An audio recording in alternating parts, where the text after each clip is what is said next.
Арбаңыздар, урматтуу мекендештер, бүгүн биз фермерлер өндүрүп жаткан сүт маселеси тууралуу маек курмакчыбыз. Улуттук кыргыз сүт өндүрүү ассоциациясынын төрагасы Нурбек Жыргалбаев бизде конокто. Нурбек мырза, кош келиңиз. Саламатсыздарбы, урматтуу мекендештерибиз. Сүт азыгын фермерлер өндүрөт. Ушул жактагы көйгөйлөргө токтоло кетсек, сүттүн баасын фермерлерден сатып алуу, алар арзан дешет. Ошону көбөйтүүгө, ал эми сатылып аткан сүт эл кымбат дешет. Бул маселени кандай? Бул берде кандай көйгөй бар? Бул туура коюлуп аткан көйгөй. Бирок эң биринчиден баса белгилеп кетсек, биздин фермерлер тоют базасын туура эмес колдонууда.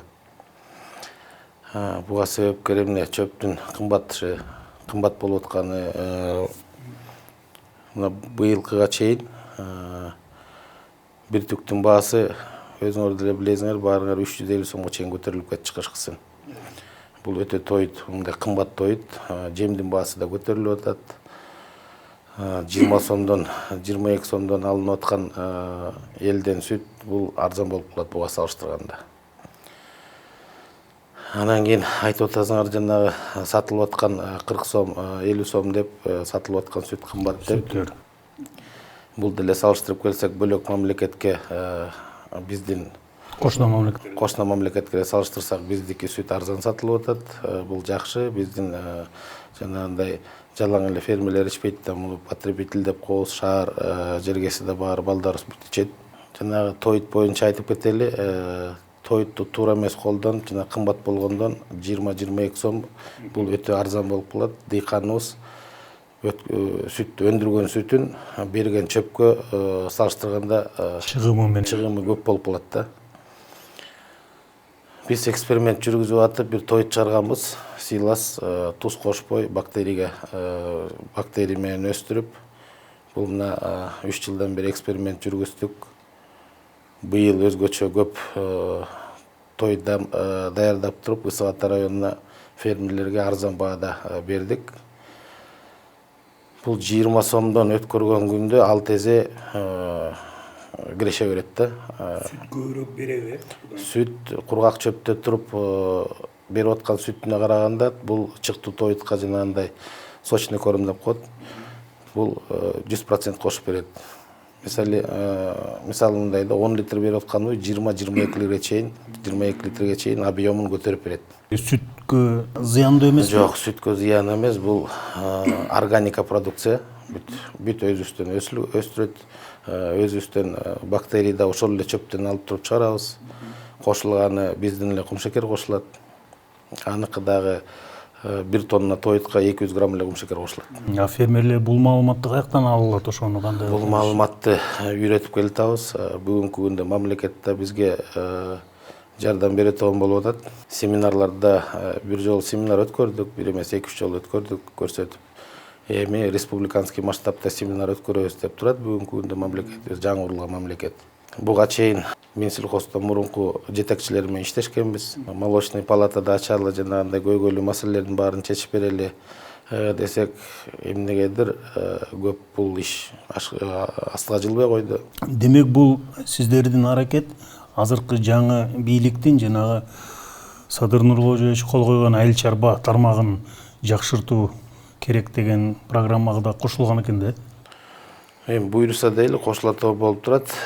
Кече эле правительстводон кишилер чалып, ушундай жакшы проект экен, муну мамлекеттик деңгээлде өткөрөлү, элге үйрөтөлү деген маалымат бар да, чалды бизге. Биз муну ишке ашырып кетсек, биздин ар бир фермер, жанагындай мал чарба, мал менен алектенип аткан фермерлер ал тезе киреше алат. Эгерде өзүнүн техникасы бар болгон чарбалар болсо, алар 9 эзеге чейин ар бир кирешесин көтөрөт. Бул тоют жалаң эле саан уйларга эмес. Биз торпокторду да байлап көрдүк, букаларды да байладык.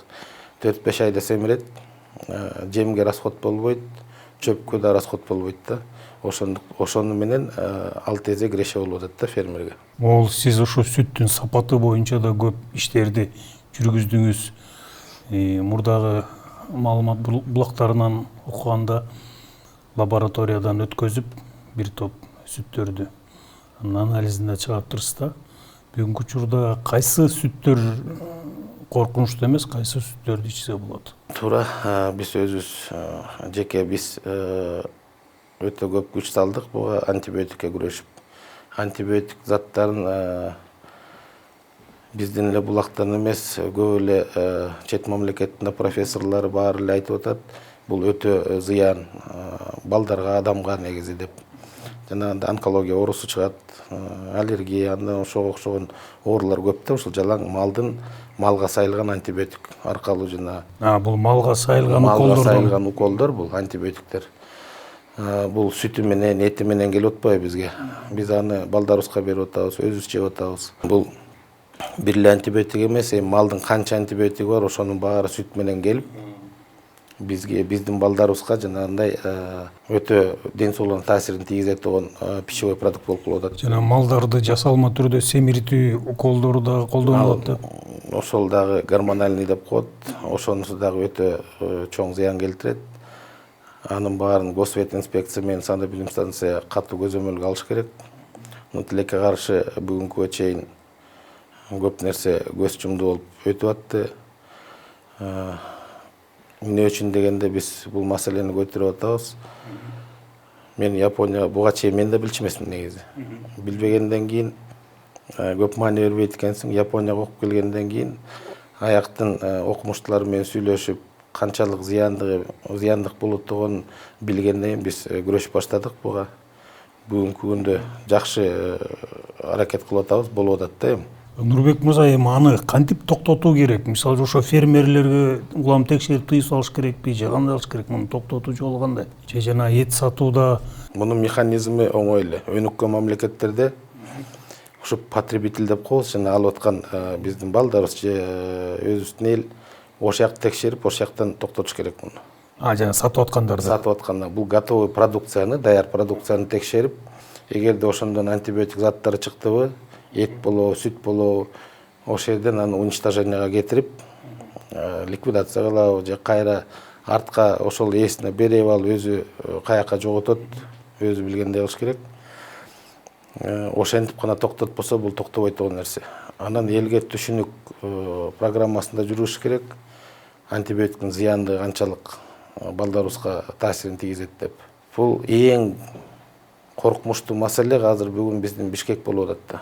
Биздин Бишкекке бул жана чоң заводдордун анча көп таасири тийбейт деген себебим аякта жок дегенде жана гигиена мындай тетрапактарга баарын эметип, лабораториясы да бар. Биз сураштырсак алар антибиотик менен чыгып калган сүттөр да бар аларда, бирок биз сухой молокого кетиребиз, ал распадается деп түшүндүрүп берди. Күчүн жоготот бекен, 200 градус, 280 градус менен кургатат. Но аны биз текшерген эмеспиз, биздин колубузда жок андай лаборатория текшергендей. Бүгүнкү күндө ишенип турабыз аларга. Коркунучту алып келип аткан жанагындай майда цехтер барбы бизде. Биздики домашний деп туруп бияка кулек менен, машина менен базарга отуруп алып сатып аткан бер жагы эле 100 тонна, 200 тоннадан ашык продукция жанагындай мелкий цехтерден кирген. 200 тоннадан, почти 200 тоннага чейин продукция кирип атат. Ошол эң чоң маселени, эң чоң проблеманы ошол кылып атат да элибизге. Бир кезде биз күлдө электе жанагы Акылбек Жапаров малдарды паспорттош керек депчи. Идентификация. Азыр ошол жүрүп атат да. Идентификация. Ушул жардам береби ушуга? Жок, бул идентификация болгон нерсе бул жардам бербейт ага. Муну деген сүт продукциясын күнүнкүсүн күнүгө текшериш керек да. Бул бир жумада бир же бир айда бир текшерип койгон болбойт. Тем более биздики мелкоподворный хозяйство көп, биздин Кыргызстанда менталитети бөлөк да. Крупный хозяйстволор эгерде салыштырып көрсөк 1000 тонна күнүнө чыгып аткан болсо сырье, сүтүбүз. Анын ичинде болгону 5% жанагындай чоң фермерлер өткөрөт. Калганы 95% жанагындай 1ден, 2ден, 10дон, 5ден уйлары барлар өткөрөт. Ошону менен оокатын кылып атат аларда. Аларда чүнсү болот биянын. Балдарын окутуп атат, балдарын кийинтип атат, өзүнө тамак аш көк саак алып аткан жалаң ушул мелкоподворный бизде. Ошондуктан биздики подходду буга бөлөк чыгылыш керек да. Биз Европа эмеспиз, Япония эмеспиз. Биздики мелкоподворный көп деген ошондон бияка элге кандай киреше бериш керекпиз, ошол жагын караш керекпиз.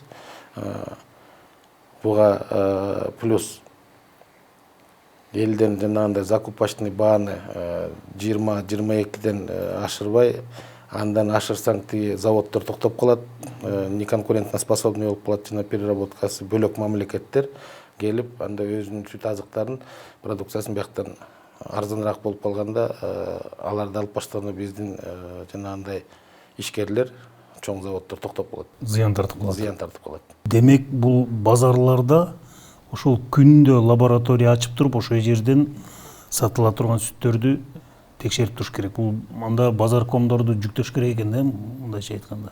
Муну базаркомду да жүктөйбүзбү, же Госветинспекция муну катуу көзөмөлгө алыш керекпи, же санэпидемстанция алыш керекпи. Бирок муну катуу карабаса, статистика боюнча врачтар менен сүйлөшүп да көрдүк. Ар бир 3-чү бала онкобольной бизде Бишкекте. Бул ошонун таасири? Ошонун таасири тийип атат да. Бул канча комплект жанагындай антибиотик келип, тем более жанагындай домашних условиях жасалган творог, айран, булар толук пастеризациядан өтпөйт да. Аяктан жанагындай антибиотик ошо бойдон калат. Ал антибиотикти биздин балдар ичип атканда отложение деп коет, жанагындай организмде толо берет. Толо бергени менен бир жөнөкөй эле бир оору менен суктий ооруп калса, адамдын антибиотиги алы келбейт. Эмне үчүн дегенде, тиги малдын антибиотиги күчтүү организмде отурат. Бул антибиотикти шыры аныктай турган тесттери барбы? Мисалы үчүн жана сүт алып аткандарга берип койсо ошолор. Экспресс тесттер бар. Аны менен колдонуп атабыз. Бүгүнкү күндө элге да көп мындай түшүнүк жүргүзүп атабыз. Бирок биз баардыгына мамлекеттин же жана фермерлерге бүт баарына маалымат жеткиргенге биз кичине эле бир мындайча айтканда уюмбуз да. Биздин алыбыз келбейт, бияктан мамлекеттик органдар да кошулуш керек. Баардыгы жекече мындай Госветинспекция менен ветеринарлар абдан мындай катуу иштеш керек. Демек жанагы сүт палатасы азыр заманбаптын талабы экен да, түзгөнгө.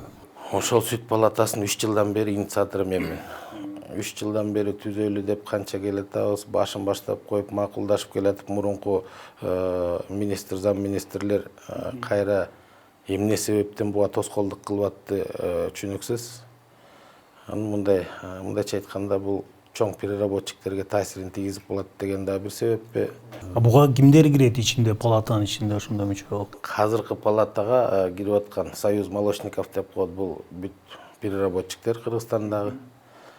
Улуттук сүт ассоциациясы, Кыргыз сүт ассоциациясы болгондо биз областтардын 4-өөнү кошуп туруп, жана жеке фермерлердин баарын кошуп туруп, бул национальныйга чыгарганбыз да ассоциацияны.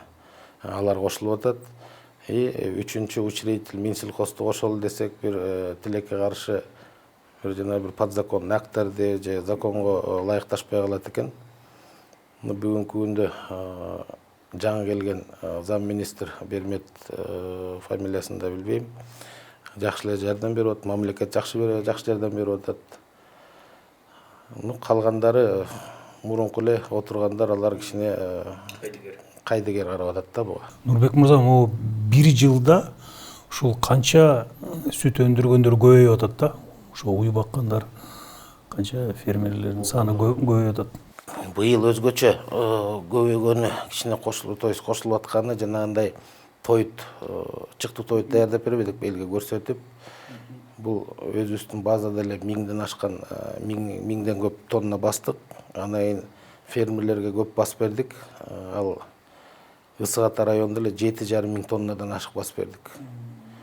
Ошонун басып бергендиги менен биз басып берген чөптүн баасын да быйыл кармадык. Өтө бийик болгон жок. Жемдин баасын эми быйылча массово жазалы элек, былтыр массово жазалбагандан жемдин баасына таасирин бере алган жокпуз. Быйыл ойлойм, Чүй обласы баардыгы бир 80% басса, мындай тойту үйрөтсөк, жем, чөп, эттин баасын да кармаганга бизде мүмкүнчүлүк болуп калат да. Бул ушул тойт менен өнүктүрүп кетебизби деген мамлекетибиз. Демек муну менен сүттүн дагы эттин да сапаты да оңолот. Сүттү дагы сүттүн да эттин да сапаты оңолот. Жакын арада эле атайын жалаң уш сыйлас менен кургак чөп биздин рацион менен кармаган торпокту да союп туруп этин да даамдатып көрдүк. Эксперттерди чакыртып дегустация кылып абдан жакты. Даамдуулугу да эттүүлүгү дагы бул тоют менен дагы бир айтып кетели, букалар да семирсе болот, койлор да ача туяктын баарына жарайт да бул. Анын эң негизгиси да биз жайыт маселеси көйгөйлүү болуп атпайбы? Жайыт маселесин да жанагындай деградациядан сактап калабыз. Бул сыйлас менен баксак, жанагындай чыкты тоют менен жайыт көбүнчө кереги жок болуп калат. Аны да регулировка кылып, малдын сапатында количествосын бүгүнкү күндө санын биз 3 эзе 4 эзе дагы көбөйтө алабыз. Жайытка таасирин тийгизбей. Нурбек мырза, бизге ушу чакан маек куруп бергениңизге рахмат. Урматтуу мекендештер, мынакей ушул чыктуу тоют тууралуу маселелер болсо биздин сайтка кирип даректи калтырабыз. Алдыдагы даректен көрүп байланышыңыздар болот. Рахмат, саламаттаңыздар.